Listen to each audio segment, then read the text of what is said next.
পুরো ঘটনা নথিভুক্ত করা দরকার আছে আপনাদের, কারণ আলটিমেটলি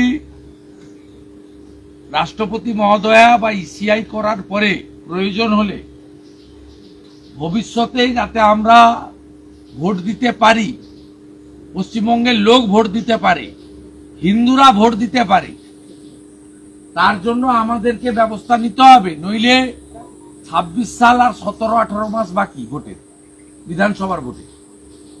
এইটা তো রানাঘাট দক্ষিণটা তো গোটা পশ্চিমবঙ্গে হবে। এই মুহূর্তে বিচার না পেলেও আমরা যদি মেল করেও অভিযোগগুলো জানিয়ে না রাখি, আপনাদের এই ঘটনা 4টে উপনির্বাচনে যেভাবে হিন্দুদের ভোট আটকানো হয়েছে, 4টে কেন্দ্রে, পাশে বাগদাতে হয়েছে, কলকাতার বুকে মানিকতলাতে হয়েছে, কোথাও হিন্দুদের ভোট দিতে দেয়নি। আমার বক্তব্য হচ্ছে, এটা নিয়ে আমি রাজ্যপালের কাছে গেছি, আমি রাষ্ট্রপতি এবং ইলেকশন কমিশন অফ ইন্ডিয়া, তারা ভাবছেন দিল্লি থেকে বসে, এখানে যেহেতু কেউ মরে যায়নি, গুলি চলেনি, ছবিতে কোথাও দেখা যায়নি, তাই এখানে মনে হয় শান্তিপূর্ণ ভোট হয়েছে, 71% ভোটার ভোট দিয়েছে এবং গণতান্ত্রিকভাবে 40,000-এ জেতা সিট তৃণমূল 40,000-এ জিতে নিয়েছে। 3 মাসের মধ্যে যত পদ্মফুলের ভোটার সব জোড়া ফুলে ভালোবেসে, প্রেম প্রীতি ভালোবাসায় মমতা ব্যানার্জিকে বন্ধন করে নিয়েছে। যে মুকুটমণিকে লোক রিজেক্ট করেছে 2 মাস আগে, সেই মুকুটমণিকে আবার ততোধিক ভোটে জিতিয়ে দিয়েছে। এটা দিল্লিতে ইলেকশন কমিশন অফ ইন্ডিয়া ভাবছে, কিন্তু বাস্তবটা যে অন্যরকম। আমরা যারা টাচে ছিলাম আমরা বুঝেছি, আপনারা যারা ভুক্তভোগী আপনারা বুঝেছি। আমি ইলেকশন কমিশন অফ ইন্ডিয়া এবং রাষ্ট্রপতি মহোদয়কে মেসেজ করেছি যে পশ্চিমবঙ্গে 23 সাল পর্যন্ত আমরা দেখেছি বিরোধীদের আটকাও,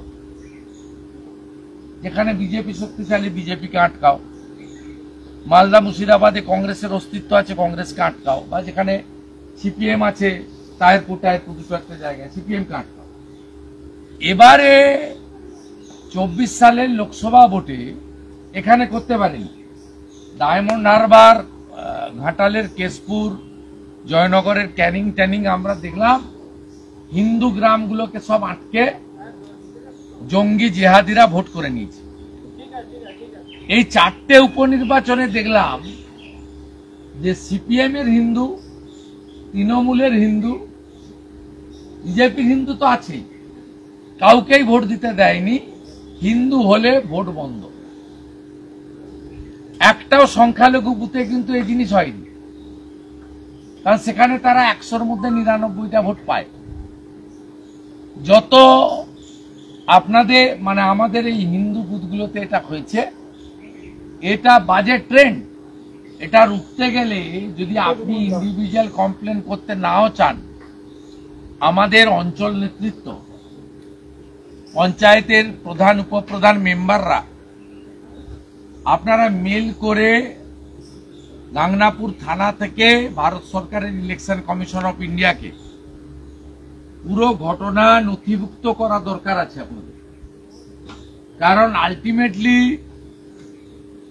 রাষ্ট্রপতি মহোদয়া বা ইসিআই করার পরে প্রয়োজন হলে ভবিষ্যতে যাতে আমরা ভোট দিতে পারি, পশ্চিমবঙ্গের লোক ভোট দিতে পারে, হিন্দুরা ভোট দিতে পারে, তার জন্য আমাদেরকে ব্যবস্থা নিতে হবে। নইলে 26 সাল আর 17-18 মাস বাকি ভোটের, বিধানসভার ভোটে। এইটা তো রানাঘাট দক্ষিণটা তো গোটা পশ্চিমবঙ্গে হবে। আগের দিন রাত্রে পুলিশ রাস্তা দেখিয়ে দিবে, ওরা বাড়িতে এসে হামলা করবে। পরের দিন সকালবেলা এজেন্টদের যাওয়ার রাস্তায় দাঁড়িয়ে বলবে তুই বাড়ি ফিরে যা, নইলে মেরে দেবো। তারপরেও যে এজেন্ট বাড়িতে ঢুকে যাবে, তার ঘরে 20টা গুন্ডা গিয়ে বলবে তোর মেয়েকে মেরে দিচ্ছি, তোর বউকে মেরে দিচ্ছি, তোর মাকে মেরে দিচ্ছি, তুই পালিয়ে আয় বুথ থেকে। তখন তার কাছে দল ভোট বড় কথা নয়, তখন তার কাছে তার স্ত্রীর ইজ্জত, তার বাচ্চার প্রাণ, তার মায়ের প্রাণ বড় জিনিস। সে তখন বেরিয়ে চলে আসছে বুথ থেকে, এবং তাদের যে উদ্দেশ্য সফল হয়ে যাচ্ছে, তারা রিগিং ছাপ্পা মেরে আপনার ভোট নিয়ে নিচ্ছে। এই জিনিস 26-এও করবে। তাহলে আপনাদের এই লড়াইটা যদি আমরা সবাই মুখ যা আওয়ার হয়ে গেছে, লুট করে নিয়েছে, হেরে গেছি, আমার তো এখানে আসার কথা নয়। কারণ আমি তো প্রোগ্রাম করবেন, আসবো, মঞ্চে উঠবো, বক্তৃতা করব, সাংবাদিক সম্মেলন করব, চলে যাব। এগুলো তো বুথ মন্ডল শক্তি কেন্দ্র আপনাদের স্থানীয় নেতাদের করার কথা। আমি এসেছি কেন? আমি দুটো কারণে এসেছি। এই 4টে ভোটের উপনির্বাচনে মমতা ব্যানার্জির পার্টি জেতেনি, মানুষের জনমত প্রতিফলিত হয়নি, ছাপ্পা রিগিং করে ভোটে জিতেছে। জয় প্রকৃত জয় নয়। এইটা পশ্চিমবঙ্গের মানুষের কাছে আজকে এই বার্তাটা পৌঁছে দেওয়ার জন্য। বিজেপির কাছ থেকে মানুষ সরে যায়নি, মানুষের ভোটাধিকার, হিন্দুদের ভোটাধিকার ছিনিয়ে নেওয়া। আর দ্বিতীয় আমার কাছে যেটা সবচেয়ে বড় অ্যালার্মিং, 26-এ যদি মমতা ব্যানার্জিকে তাড়াতে না পারি, তৃণমূলকে না তাড়াতে পারি, পশ্চিমবঙ্গ হিন্দুদের হাত থেকে চলে যাবে। বিজেপির হাতে নেই, থাকবে না, তা বয়ে গেছে। তার জন্য কি দিল্লিতে সরকার গঠন আটকে যাবে, না ভারত চালানো আটকে যাবে? যাবে না। আমরা হিন্দুরা আর পারবো না লড়তে, আমরা লড়তে পারবো না। আর এই যদি প্র্যাকটিস হয়, এমনিতে সংখ্যালঘু অধ্যুষিত 80-85টা বিধানসভা কেন্দ্র আছে যেখানে আপনি জিততে পারবেন না, ওরা ভোট দেয় না, দেবেও না। আর বাকি যদি লুট করে 100টা বিধানসভা নিয়ে যায়, তো 180টা হয়ে গেল,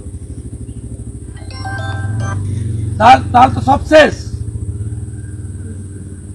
আপনাকে করেছে, এরপরে পার্থ চ্যাটার্জির বাড়িকে বলবে, পার্থ চ্যাটার্জি তুমি ঘরে থাকো, বেরোলে তোকে মারবো, ভোট দিতে যাবে, দরজা ঘিরে বসে থাকবে। আমাকে বলবে বাড়ি থেকে বেরোবি না, তোর বাড়ির নিচে 100টা লোক লাঠি, গুন্ডা, বন্দুক, পিস্তল নিয়ে দাঁড়িয়ে থাকবে, তুই বেরোলেই মেরে দেবো।